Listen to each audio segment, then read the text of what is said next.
Allium cepavar, atau lebih dikenal dengan bawang merah, merupakan tanaman yang berasal dari daerah Asia Tenggara dan Tengah. Lewat kolonialisasi, bawang merah juga akhirnya menyebar di Eropa hingga ke daratan Amerika. Bawang merah adalah tanaman semusim yang berbentuk rumput dengan ciri morfologis merah dengan umbi berlapis dan berbatang pendek.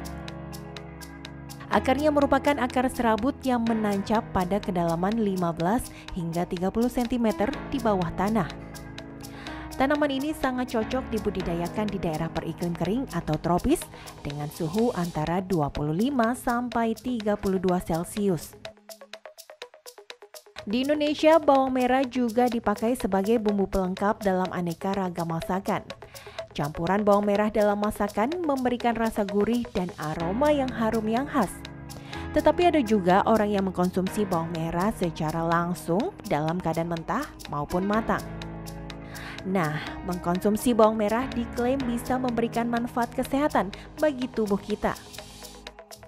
Kandungan nutrisinya yang beragam membuat bawang merah populer di kalangan masyarakat, tidak hanya sebagai bumbu, tetapi juga sebagai obat. Kandungan vitaminnya terdiri dari vitamin B6, C, E, dan K. Selain vitamin, juga ada beragam mineral lainnya, seperti kalsium, magnesium, potasium, dan fosfor. Aneka vitamin dan mineral tersebut cukup membuat bawang merah populer. Food Research International menyebutkan bahwa ekstrak bawang merah mampu membunuh sel kanker 4 kali lebih besar daripada ekstrak bawang yang berwarna pucat. Ini berarti kandungan zat anti kanker pada bawang merah lebih tinggi dibandingkan bawang putih yang selama ini menyandang predikat sebagai obat pencegah kanker. Tapi tahukah Anda kalau mengkonsumsi bawang merah bisa menyebabkan efek samping loh? Orang Indonesia percaya kalau konsumsi bawang merah berlebihan bisa menimbulkan gangguan pencernaan hingga bau mulut. Benarkah demikian? Saksikan jawabannya di Ayo Hidup Sehat kali ini.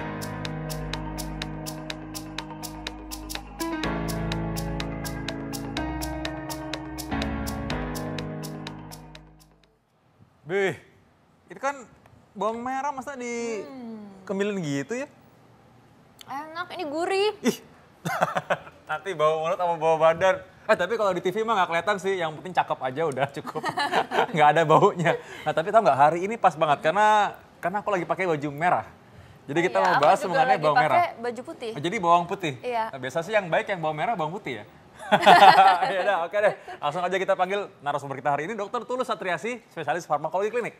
Halo, selamat siang. Halo, dokter. Halo, Dok, siang, ini Dok. aneh banget dok, ada orang suka ngemilin bawang goreng. Nah, tapi bawang goreng ini kan enak, gurih dok. Iya, betul. Tapi emang bener apa bisa bikin bau mulut dok? Kalau digoreng kayaknya enggak deh, mungkin yang mentah kali ya dok. jadi kali ya. Sebenarnya kalau konsumsi dalam jumlah yang banyak sih ya, kan kalau misalnya di sayuran atau di makanan masakan lain tetap dibumbuin pakai minyak bawang goreng kan. Nah, tapi Gitu. aku lebih suka sebenarnya kalau bawang yang kayak gini langsung nih, bawang merahnya. Nah, karena banyak yang punya nih. Apa tuh fakta mitos kita hari ini? Nah ini katanya kalau misalnya konsumsi bawang merah ini dapat mengobati sakit perut. Ini fakta atau mitos dok? Itu mitos. Oh, Tapi banyak yang pakai loh. Kadang-kadang waktu kecil kan ini bisa ditumbuk, terus diolesin di perut gitu. Iya, jadi kan memang kalau itu kita bilang fakta atau mitos, kita berdasarkan penelitian ya. Iya. Nah, untuk penelitiannya ke mengobati sakit perut itu memang terbuktinya baru ada zat aktif prebiotik di situ. Ada inulin sama FOS ya, oligosakarida gitu, fruktooligosakarida yang membantu sebenarnya proses pencernaan kan. Dan lagi di situ juga ada antioksidan serta anti inflamasinya juga. Contoh zatnya namanya quercetin itu. Nah, dia kan untuk menginflamasi atau anti peradangan bagus. Nah, tadi tuh. Oke, tapi Penasaran itu nggak tadi? Inulin, Iya. oligosakarida, sama tadi Iya quercetin. benar. Ini masyarakat pasti penasaran apa sih itu dok? Oke, kalau inulin sama fruktooligosakarida itu kan sebagai prebiotik, dia sebenarnya membantu bakteri yang dapat membantu untuk menyeimbangkan saluran pencernaan. Bakteri di dalam saluran pencernaan kita juga ada bakteri dan itu menyeimbangkan flora normal atau bakteri yang ada di usus gitu ya seharusnya. Berarti ini tuh harus dikonsumsi ya dok ya, Betul. bukan diolesin di luar. Kalau Iya, baiknya diolesin dikonsumsi. ada manfaatnya nggak tuh? Mungkin karena masyarakat dari zaman dulu udah dapat resep dari nenek moyangnya untuk diolesin gitu dok. Pengalaman kayak dulu ya juga gitu ya. Sebenarnya belum ada penelitiannya yang jelas untuk diolesin aja. Biasanya sih emang dimakan, dikonsumsi. Jadi bisa dalam bentuk lundungan biji gitu atau dia dalam bentuk bawang goreng gitu ya. Intinya dalam masakan sebenarnya kita udah dapat manfaatnya gitu. Cuman kalau misalnya untuk dioles kan biasanya ditambahin kayak minyak telon atau minyak kayu putih. Jadi ya mungkin itu yang ngebantu juga ya. Nah, kalau pasienku udah tersila, mereka tuh suka takut kolesterol. Karena itu mereka beranggapan bahwa kalau misalnya konsumsi bawang merah ini dapat menurunkan kolesterol. Mitos atau fakta? Mitos. Mitos ya. Iya, Kenapa penelitiannya masih terbatas banget. Jadi penelitian yang pada manusia bahkan udah dibandingkan dengan obat yang standarnya untuk kolesterol yaitu simvastatin. Nah itu masih lebih baik simvastatin dibandingkan sama bawang merah aja gitu. Tapi untuk yang pada binatang dia memang bisa ada zat-zat yang untuk menurunkan si kolesterol itu. Oke, berarti intinya kalau misalnya udah ada kolesterol harus tetap minum obat ya dokter Vito ya. Ya kalau emang sudah harus minum obat, jangan takut. Ya. Oke, Tapi ada lagi teman kolesterol tuh. Tahu nggak? Ini katanya nih bawang merah ini dapat menstabilkan tekanan darah. Fakta atau mitos dok? Mitos. Mitos, lagi-lagi Iya, mitos. Kenapa ya. dok? Sebenarnya sih untuk menstabilkan tekanan darah ini berhubungan juga sama yang kolesterol. Karena itu di situ lebih ke penyebab dislipidemi atau kadar lipid yang dalam darah, kadar lemak yang berlebihan ya, tentunya lemak yang jahat gitu. Nah ini kalau yang untuk tadi menurunkan tekanan darah belum benar-benar pasti di penelitiannya di situ, baru ke menurunkan kadar lipidnya aja. Oke. Jadi orang nih kayaknya kalau pikir-pikir kalau makan sate itu kan katanya penuh kolesterol dengan dagingnya ya. Iya. Tapi mereka itu pakai bawang untuk mengurangi terhindar dari kanker katanya gitu. Karena itu kan kayak asapnya banyak. Nah itu mitos atau fakta? Itu fakta. Wow, kok bisa dok? Iya, jadi sebenarnya kan kalau pada proses satenya itu sendiri pembakaran itu kan ada atom-atom karbon dan segala macamnya itu yang sebenarnya bisa memicu timbulnya kanker. Juga ada zat-zat yang lemak di dalam dagingnya itu kalaupun misalnya kena bakaran itu terbentuk lagi arang-arang gitu ya. Kalau terlalu banyak sih sebenarnya terlalu sering konsumsi atau frekuensi yang terlalu sering yang bisa menimbulkan kanker. Nah, bawang merah ini kan memang terbukti ada antioksidan yang tinggi, namanya quercetin ini nih yang antioksidan tingginya. Dia memang untuk sebagai menahan pertumbuhan sel yang tidak baik ya, kan kalau kanker tidak seharusnya selnya bertumbuh. Oke. Ini satu lagi nih mitos atau fakta. Aku nggak pernah coba sih karena takut bau. Ini katanya kalau misalnya meletakkan bawang merah kupas di sudut ruangan, ini dapat mengurangi penularan penyakit. Fakta atau mitos dok? Itu fakta. Wah, kok bisa dok? Iya, sebenarnya ini dibilang mungkin udah jadi tradisional karena udah dari tahun 1920, pokoknya udah lama banget, berabad-abad, mungkin lebih dari 3 generasi. Ini di Inggris pernah juga dipakai di sudut ruangan itu dipakai. Nah, di dalam bawang merah ini ada kandungan organik sulfurnya. Nah, sulfurnya ini memang yang membuat baunya itu menyengat dan dia juga sebagai antibakteri gitu. Jadi zaman dulu itu dipercaya bakterinya keserap ke bawangnya itu. Tapi itu benar berarti ya dok ya, bisa dicoba nih di rumah nih dok. Terus secara ilmiah gitu maksudnya? Secara Biar orang- ilmiah sih enggak ya.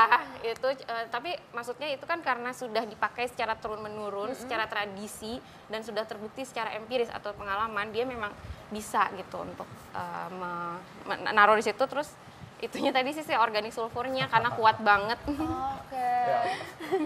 Nah ini yang berkaitan nih tadi ya, katanya bawang merah ini untuk menjaga kesehatan.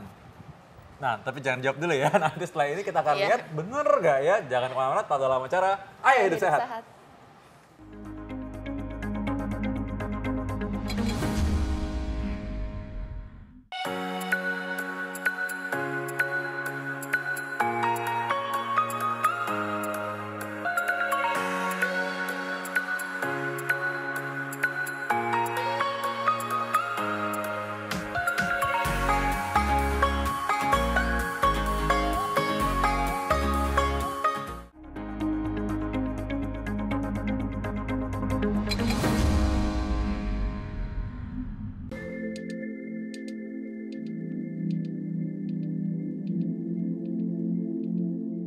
Bawang merah termasuk tanaman bumbu yang banyak dimanfaatkan bagi manusia.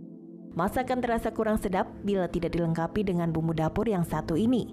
Nah, produk olahan dari bawang merah pun cukup bervariasi, sehingga prospek bisnisnya produk olahan bawang merah masih sangat terbuka. Contohnya bawang goreng. Produk olahan bawang merah ini tak hanya dapat memperkuat aroma, tetapi juga berfungsi sebagai penyedap rasa masakan. Bawang goreng sebagai penyedap masakan memang sudah cukup dikenal luas oleh masyarakat.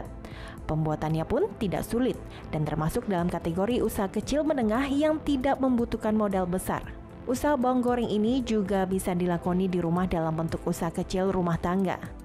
Lantas bagaimana sih jalannya proses produksi pada industri rumahan seperti bawang goreng ini? Adakah manfaat kesehatan dari produk olahan bawang merah ini? Mari kita lihat langsung di lapangan bersama tim Ayo Hidup Sehat.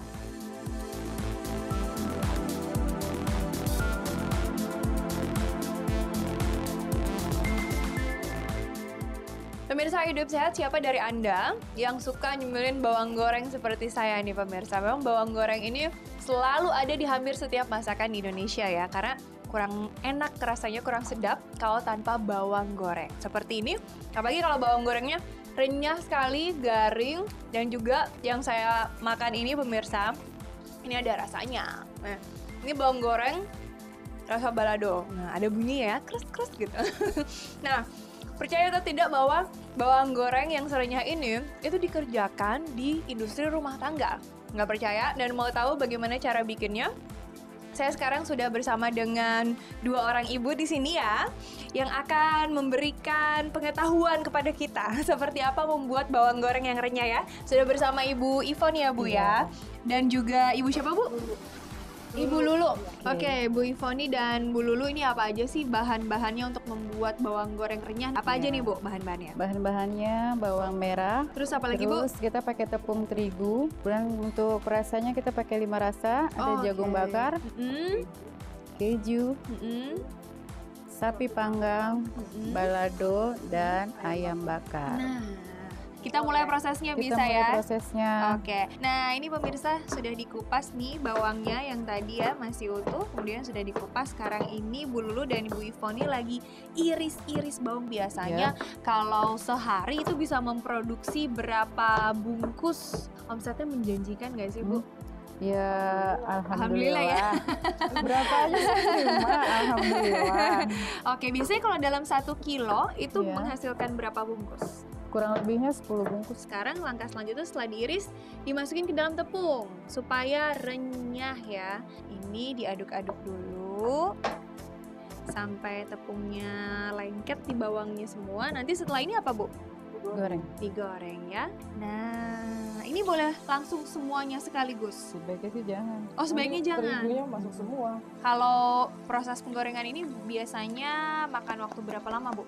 10 menit, 15 menit. Kalau warnanya udah agak coklat, sedikit kuning mengarah ke coklat ya, Iya. udah boleh diangkat ya berarti ya. Iya. Daripada nanti kelamaan di penggorengan malah jadi gosong dan rasanya juga jadi nggak enak ya. Nah, ini saya cicipin dulu ya Ibu ya. Nggak sabar bawangnya soalnya seger. ini baunya udah enak banget pemirsa nih. Bawang goreng original ya Bu, belum Original. ditambahin apa-apa.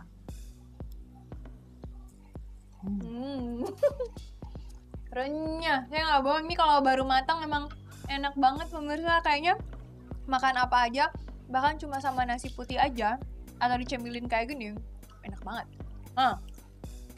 Nih pemirsa, bawang goreng pesanan saya spesial ya Bu ya. Tadi rasa apa Bu? Rasa balado dan Balado, sapi panggang. sapi panggang, jadinya dendeng. Coba sekarang kita kemas ya. Setelah ini kemudian ditimbang. Ditimbang. Oke, kita timbang ya. 100 gram. Kita timbang satu kemasan itu 100 gram. lagi kurang Sedikit lagi. sedikit lagi. Nah, Oke, pas. pas 100 gram.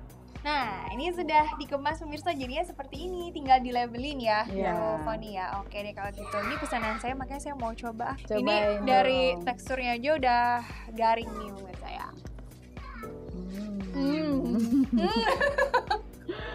Enak Bener deh, ini kayak Pakai bukan nasi bawang enak ya. goreng. Kalau yang ada rasanya kayak gini, Enak kan dimakan begini? Dibandingin dicampur dengan nasi gitu ya. Kalau yang original mungkin enak ya. Jadi saya mau pesan yang original juga nanti untuk dibawa pulang untuk makan pakai nasi di rumah dan sambal ya kayaknya. Sambal, nasi anget sama bawang goreng. Lauknya boleh apa aja. Nah pemirsa untuk Anda yang mau juga mencoba bikin sendiri di rumah, sebenarnya caranya cukup mudah. Atau yang mau coba-coba bisnis mungkin bisa juga mengikuti jejaknya Bu Ivon ini ya. Kita kembali ke studio.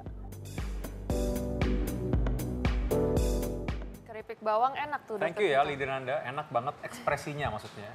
Menikmati bawang itu emang udah cukup ngiler sekarang. Nah tadi ngomong-ngomong gimana Dokter Sila? Pertanyaannya udah dijawab belum? Oh, Belum ya? dijawab nih, masih gantung nih. Jadi bawang merah bisa menjaga kesehatan otak. Ini fakta atau mitos, Dok? Itu mitos. Oke, Iya. kenapa, Dok? Nah kalau yang ini belum, penelitiannya memang belum dilakukan, baru penelitiannya sampai tahap yang menurunkan LDL ya atau lipid itu untuk resiko ke arteriosklerosisnya gitu. Jadi mungkin kan maksudnya untuk kesehatan otak itu dari kolesterol juga ya berhubungan kan. Ya masih belum ada penelitian yang jelas ya. Nah itu berikutnya nih.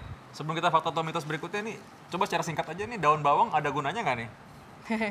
Biasanya sih emang dibandingin kan jenis bawang-bawangan itu ada bawang putih, bawang daun bawang ya, atau bawang bombay, terus bawang merah gitu. Nah memang ada penelitiannya yang dia ngebandingin antioksidannya, antiinflamasinya, termasuk kan di bawang ini juga tetap ada kalorinya, ada seratnya kayak gitu. Kalau misalnya untuk mengobati masuk angin nih, masyarakat masih percaya kalau itu fakta. Itu sebenarnya mitos atau fakta tuh, Dok? Masuk angin mitos ya. Mitos. Kalau keluar angin gimana? Keluar angin. Itu Jadi yang kan bahaya sebenarnya. Masuk angin doang nggak merugikan masyarakat. Nih kalau keluar angin merugikan masyarakat. bau ya. Nah berikutnya kita masih punya fakta atau mitos lagi. Kira-kira yang berikutnya kalau misalkan bawang merah ya. Nah bawang merah ini selain dapat terhindar dari penyakit tadi, bisa bikin terhindar dari sembelit. Mitos atau fakta? Fakta. Itu fakta, iya. Nah, gimana caranya supaya bisa terhindar dari sembelit tuh? Iya, soalnya dalam satu siung bawang ini dia sudah ada seratnya juga. Bahkan penelitian ini kan udah dikulitkan nih, kulit bawangnya. Sekarang itu lagi dikembangkan supaya kulitnya juga nggak usah dibuang, cuman dicuci, terus udah gitu nanti dimakan. Oh jadi kulitnya juga dimakan? Iya. Gimana rasanya tuh, Dok? Berarti Coba aja coba. Dibersihin dulu ya. Jangan makan sekarang. Gitu. Jadi ini tinggi serat pangannya dan sebenarnya antioksidannya di dalam kulit bawang ini juga lebih tinggi. Gitu. Oke, sebanyak apa nih, Dok? Tapi kalau untuk menghindari sembelit sendiri? Sembelit. Nah, hati-hati juga sebenarnya jangan terlalu banyak. Kalau terlalu banyak malah bikin sakit perut gitu. Nah, biasanya dimakan kurang lebih 2 sampai 3 siung bawang. Oke. Gitu. Sama itu sekali ininya makan juga ya, Dok ya. Tapi sekali makan paling ibaratkan misalnya 2 kali gitu. Kan nggak terlalu gini ya makan. Sama kulitnya ya? Iya. Nah, tapi ada lagi nih yang lain, tau nggak? Musuhnya anak-anak muda, enggak sih, yang tua juga mungkin ada ya. Katanya ini bisa mengobati jerawat, mitos atau fakta? Ini fakta, soalnya ada sulfurnya. Iya. Tadi organik sulfurnya dan dia sebagai antibakteri. Dan ada efek antioksidan tadi Ada juga antioksidannya, ya? ada antiinflamasinya. Oke, ini masyarakat langsung penasaran nih, gimana nih kayak buat yang Masker. jerawatan, langsung dipakein masker kah atau harus langsung dimakan? Gimana caranya, Dok? Kalau jerawat mungkin lebih kayak diiris terus ditumbuk ditempelin aja kali ya. Kan oke, lebih berarti- dapat efeknya kan berarti dibanding memang kalau dari luar. misalnya dimakan. Oh gitu ya. Iya. Yang jelas bukan dalam bentuk bawang goreng tempel sini ya. Iya. Ntar jadi masakan apa gitu. Ya, Iya. satu lagi nih yang terakhir nih katanya nih. Bawang merah adalah bumbu wajib masakan. Nah, jadi mitos atau fakta nih? Ini fakta. Kayaknya semua ibu-ibu juga udah tahu ya kalau ini. Karena kan emang ini itu penyedap. Sekarang kita tanpa MSG pun sebenarnya bisa diganti dengan bawang merah dan bawang putih. Dari pengganti MSG ya. Betul. Oh, jadi Dia dia memberikan udah rasa. wangi. Rasanya Betul. alami lagi ya. Rasanya alami. Tapi ini, Dok, kan kadang-kadang nih kalau misalnya dijual di pasar, ini kan tadi dokter bilang kalau bawang merah ini gampang untuk menyerap bakteri ya, Dok Iya. ya. Nah ini berarti kalau misalnya baru dibeli itu berapa lama harus langsung dimasak dan langsung dihabiskan gitu dok supaya tidak kita nggak bakteri gitu. Sebenarnya kalau yang untuk bakteri dalam bentuk seperti ini, jadi udah dikupas nih si kulitnya, terus ditaruh biasanya di dalam mangkok kan, terus udah gitu ditaruh di sudut ruangan. Itu yang sebenarnya tradisinya udah zaman dulu, bahkan zaman Firaun kalau yang saya baca itu. Nah ini semalaman biasanya sih dipakai, jadi nggak yang batasan jamnya memang belum jelas. Oke. Iya. Tapi kalau misalnya untuk kita konsumsi dari pasar berarti masih aman ya dok ya? Masih dalam bentuk ada kulitnya. Oke. Nah tahu nggak nih salah satu bumbu masakan ini membuat dulu mungkin orang-orang banyak pengen datang ke tanah kita untuk bisa membeli ini nih. Terima kasih dokter. Iya, sama-sama. Kalau sudah kasih kesempatan dan saya juga akan mau kasih lihat ke pemirsa semua. Ini mungkin daerah-daerah yang menghasilkan bawang merah. Di mana aja? Coba lihat berikut ini.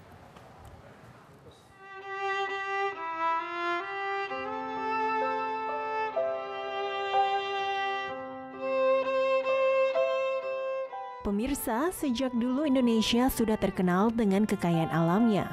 Salah satunya adalah rempah-rempah. Contohnya rempah yang satu ini, bawang merah. Rempah yang bernilai jual tinggi ini sering dijadikan bumbu masakan asli Indonesia. Nah, berikut ini adalah daerah-daerah di Indonesia yang terkenal sebagai daerah penghasil bawang merah terbanyak. Di urutan keempat ada Kabupaten Probolinggo, Jawa Timur.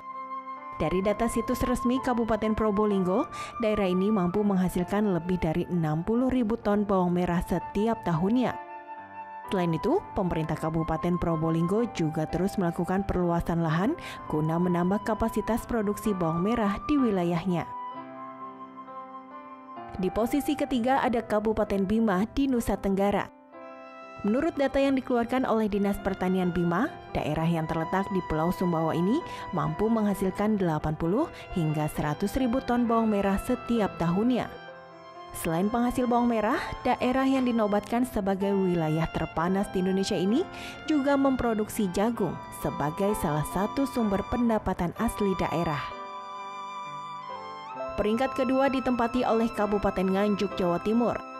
Dari data yang dikeluarkan oleh Badan Pusat Statistik Provinsi Jawa Timur, Kabupaten Nganjuk berhasil memproduksi 130.000 ton bawang merah setiap tahunnya. Maka tak heran jika Nganjuk mampu mengekspor sebagian besar produksi bawang merahnya ke negara tetangga, seperti Singapura dan juga Thailand. Kabupaten Brebes menjadi pemuncak dalam daftar daerah penghasil bawang merah di Indonesia. Sudah jadi rahasia umum jika daerah yang terletak di Provinsi Jawa Tengah ini menjadi sentra penghasil bawang merah terbesar di Nusantara. Daerah yang juga terkenal dengan produksi telur asin ini mampu menghasilkan 300 hingga 350.000 ton bawang merah setiap tahunnya. Sama halnya dengan Kabupaten Nganjuk, Kabupaten Brebes juga mampu mengekspor sebagian besar bawang merahnya ke Thailand.